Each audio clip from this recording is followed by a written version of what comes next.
అధ్వాన రహదారులపై ప్రజల ఆగ్రహం మొదలవుతుంది. రూరల్ మండలం అంగలకుదురు ఎడ్లపల్లి ప్రధాన రహదారి మరమ్మతులు డిమాండ్ చేస్తూ చాబవారిపాలెం వద్ద రాస్తారోకో చేశారు. తెనాలి రూరల్ మండలం చాబవారిపాలెం గ్రామం వద్ద శుక్రవారం విద్యార్థులు, ఉపాధ్యాయులు, గ్రామస్తులు కలిసి రోడ్డుపై బైఠాయించి ఆందోళన చేపట్టారు. అంగలకుదురు ఎడ్లపల్లి ప్రధాన రహదారి అధ్వానంగా ఉండడంతో పాఠశాలకు వెళ్లే సమయంలో తీవ్ర ఇబ్బందులు ఎదురవుతున్నాయని తెలిపారు. రహదారి గుంతలతో నిండిపోవడంతో ప్రమాదాల భయం వెంటాడుతుందని ఆవేదన చెందారు. ప్లకార్డులు పట్టుకుని రహదారి నిర్మాణం వెంటనే చేపట్టాలని ప్రభుత్వానికి సంబంధిత అధికారులకు విజ్ఞప్తి చేస్తూ నినాదాలు చేశారు. ఈ ధర్నాకు గ్రామస్తులు పెద్ద ఎత్తున మద్దతు తెలపడంతో దాదాపు 2 గంటల పాటు ఆందోళన కొనసాగింది. దీంతో అంగలకుదురు ఎడ్లపల్లి రహదారిపై ఇరువైపుల వాహనాలు బారులు తీరాయి.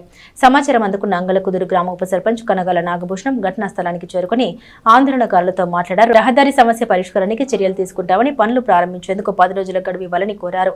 ఆయన హామీతో విద్యార్థులు, గ్రామస్తులు ధర్నా విరమించారు. మేము తెలుగుదేశమే బండేసుకుని వస్తుంటే మమ్మల్ని ఆపంతా మమ్మల్ని ప్రతి ఘోరంగా తిడుతున్నారు. తెలుగుదేశం అయ్యా మీరు, తెలుగుదేశం లీడర్లే కదా మీరు రోడ్డు వేపించింది తెలియదా అని ప్రతివాడు తిట్టేవాళ్ళే. మా పిల్లలు 6 సార్లు వెళ్ళాలి. మేము కొట్టుంది జీవనోపాధి మాది అక్కడ అంగలగుతురు. నేను టీ స్టాల్ మీద భార్య భర్తను వెళ్ళి టీ స్టాల్లో చేసుకోవాలా. ఈ రకంగా రోడ్డు మీద ఎత్తి మీరు ఎట్లా బతకాలి చెప్పండి? గవర్నమెంట్కి వేయాలి మేము ఓట్లు, మాకు న్యాయం చేయాలిగా మీరు. మేము 6 సార్లు తిరుగుతున్నాం, నాకు 2 సార్లు యాక్సిడెంట్ అయ్యింది. రోడ్లు అయితే గుంటల మయం. ఆటో వాడు ఎటు నుంచి వస్తాడో తెలియదు మాకు. మరి వాడు మంచి రోడ్డు చూసుకుంటాడు, వాడు కూడా ఎడుస్తాడో తెలియదు నాకు. నేను వెళ్ళి ఇతరం గుద్దుకుంటున్నాం. ఏంటి దీని పరిస్థితి ఏంటి? దీని పరిణామాన్ని మీరు పెద్దవాళ్ళు చూడాలని మేము కోరుకుంటున్నాం. అంతేగాని ఎవరి మీద ద్వేషంతో మేము చేయటం.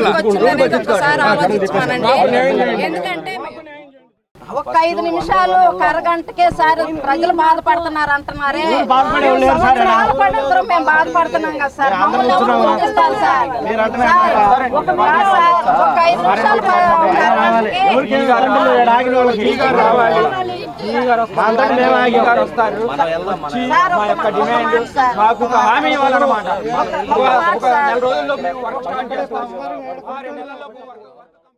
మీరు రోడ్లు వేస్తారని హామీ ఇచ్చారు, కానీ 2.5 సంవత్సరాలు అయిపోయింది.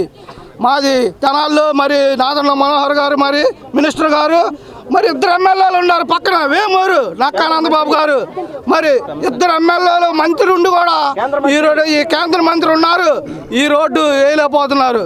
మా యందు దయ ఉంచి ఈ రోడ్డుని శాంక్షన్ చేయవలసిందిగా కోరుతున్నాను. ఈ ప్రభుత్వం ఏర్పడి 2 సంవత్సరాల పైన అవుతుంది. 2 సంవత్సరాల పైన అయినా కానీ కనీసం మా రోడ్డుని పట్టించుకున్న దాఖలా అయితే లేదు. ఇప్పుడైతే ఎవరో వచ్చారు, అధికారులు అయితే వచ్చి నాగభూషణం గారు వచ్చారు అంగలకుదురు గ్రామం నుంచి. 10 రోజుల్లో మీ సమస్యకి పరిష్కారం అనేటువంటిది లభించింది, నేను మాట్లాడతాను, మీరు కూడా రండి, నేను మీ సమస్యని పరిష్కరిస్తానని చెప్పి మాతో మాట్లాడటం జరిగింది. 10 రోజులు ప్రభుత్వంతో మా సమస్యలను విన్నవించుకుంటాం. 10 రోజుల్లో కనుక మా సమస్యకు పరిష్కారం కనుక రాకపోతే కనుక ఉద్యమాన్ని ఇంకా ఉధృతం చేస్తాం. ఈరోజు మా గ్రామంతోనే మొదలైంది, తర్వాత మాత్రం ఇది పక్క గ్రామాలను కూడా వ్యాపించింది. విద్యార్థులు, యువత తలుచుకుంటే సైకిల్ మీద రోజు పడుతున్నాం, మళ్ళీ సాయంత్రం పూట ట్యూషన్కి వెళ్తున్నాము, మళ్ళీ నైట్ వచ్చేసరికి ఏం కనపడక పడిపోతున్నాము. ఇంకా చాలా ఇబ్బందిగా ఉంది. మరి మేము వెళ్ళేటప్పుడు ట్యూషన్కి వెళ్ళేటప్పుడు లైట్లు ఉండక మళ్ళీ పడిపోతున్నాం ప్రతిదానికి. మళ్ళీ ఏదో ఒక బండ్లు అడ్డంగా వస్తున్నాయి, కనపడక ఎట్లా ఇబ్బందిగా ఉంటుంది. మాకు రోడ్లు వేయాల్సిందే. చాబవారిపాలెం మా ఊరు తెనాలి మండలం. నైట్ ట్యూషన్కి వెళ్ళే వాళ్ళకి చాలా ఇబ్బంది అవుతుంది. రోడ్లు ఉండట్లేదు, సరైన లైట్లు లేవు, ఎలా రావాలి? మాకు రోడ్లు కావాలి, లేకమ్ము రోడ్లు వేసేదాకా లేకమ్ము. జరగాలి, రోడ్లు మాత్రం పడాలంతే. పడిందాక మేము ఒప్పుకోము, పడాల్సిందే. ఈ యుద్ధం ఇప్పటితో ఆగదు, చెప్తున్నా, అందరికీ చెప్తున్నా. రోడ్లు వేసిందాక మా సమస్యని ఓకే, ఇంతవరకు మా సమస్య మీకు తెలియదు కాబట్టి ఓకే, కానీ ఇప్పుడు మేము చెప్పాంగా మా సమస్య అంటే మేము చెప్తున్నాంగా, మా బాధలు మేము చెప్తున్నాంగా. మా బాధలు చెప్తున్నామా లేదా? సమస్య తీర్చాలా, తీర్చరా మీ ఉద్దేశం? మీ గవర్నమెంట్కి వదిలేస్తున్నాం. రాజకీయాలలో రావాలి, ప్రభుత్వం రావాలి, మాకు న్యాయం జరగాలి, పోరాటం ఆగదు. కొంత చేసిన పనికి నాకు బిల్లు వచ్చిందాక ఈ రోడ్డు వేయటానికి లేదని అతను కోర్టులో స్టే ఆర్డర్ తెచ్చి ఉండటం మూలన ఇప్పుడు కూటమి ప్రభుత్వం వచ్చిన తర్వాత ఈ రాష్ట్రంలో గతంలో ప్రభుత్వంలో ఓతులు పడిన అన్ని రోడ్లని దాదాపు 70% భర్తీ చేసుకుంటూ వస్తూ ఉంది. ఇది చేయలేకపోవడానికి ప్రధాన కారణం స్టే ఆర్డర్ రావటం, అతను ఎక్కువ పర్సెంటేజ్ లెస్ వేయటం, కొంత వర్క్ చేసిండు, ఆ బిల్లు అతనికి రాకపోవటం, ఇలా కొన్ని పరిణామాలు జరిగి ఉన్నాయి. ఇవన్నీ మంత్రి గారి దృష్టికి తీసుకెళ్ళి తర్వాత నా ఆనందబాబు గారి దృష్టికి, ఇద్దరు దృష్టికి తీసుకెళ్ళి, ఎందుకంటే 2 నియోజకవర్గాలకు సంబంధించిన రహదారి ఇది అయితే ప్రధానంగా చాలా ఇబ్బందులు అయితే పడతా ఉన్నారు. దాన్ని ఎలా పరిష్కారం చేయించాలో నేను వీళ్ళు గ్రామస్తులు వస్తే రేపు ఈ 4 రోజుల మినిస్టర్ గారు వచ్చిన రోజు నేను వీళ్ళందరూ తెలియపరిచి మినిస్టర్ గారి దగ్గర తీసుకెళ్ళి మరి ఆర్ఎండ్బి వాళ్ళని, మన డి గారిని, ఈ గారిని కూడా ఒకసారి మినిస్టర్ గారి ద్వారా పిలిపించి పరిష్కారం ఎలా గతంలో కోర్టులో ఉన్నదాన్ని ఎలా చేసుకోవాలా, లేకపోతే ఇప్పుడు టెంపరీగా ఏం చేయాలా, లేకపోతే శాశ్వత పరిష్కారంగా దీనికి నిధులు తీసుకొచ్చి రోడ్డు వేయించడం, ఈ మూడింటి మీద నేను మంత్రి గారితో మాట్లాడించి దీన్ని నేను రెక్టిఫై చేయగలను మేము కోరుతాం.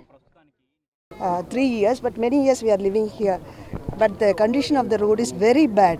See, for us, some of us, they are able to go by vehicles. They are spared.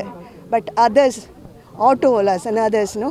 I mean, I am not demeaning anyone, but I am saying that bikers, others, they are meeting with an accident. Night, they are not able to come. So you might have seen and you would have taken the videograph of everything. But at the same time, we don't find any solution for this. So today, I am very happy that the students and others are here to assert their rights. So I am very happy about it. But they are doing it in a, they are not going in violent way.